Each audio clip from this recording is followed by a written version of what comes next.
halfway. We've got some wonderful 280 steam locomotives for you to choose your favourite today.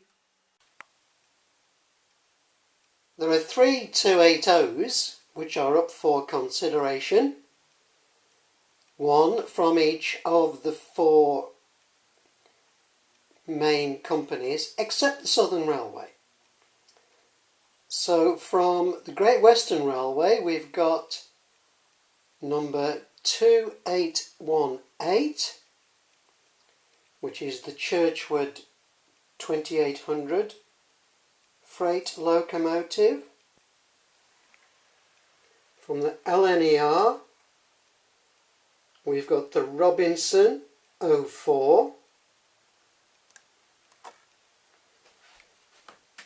and from the LMS, what else but the Stania 8F. Well, of course, the 280 locomotives were designed to pull goods trains with the 8 coupled wheels and the smaller driving wheels. They were not built for speed, they were built for hauling. So there's going to be a whole load of freight in today's video. Now I realise this is not tremendously popular, because let's just think about this.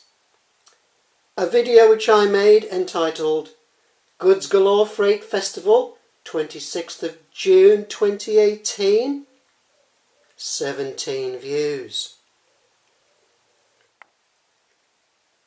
Another one entitled very simply Freight, 15th of November 2017, 21 views. One called LMS Goods Heritage Day, 18th of October 2018, 25 views. Well, I'm only going to prove that I'm not making these videos to become majorly popular. But anyway, these are just wonderful locomotives. We've got to enjoy watching them pulling some goods wagons, surely.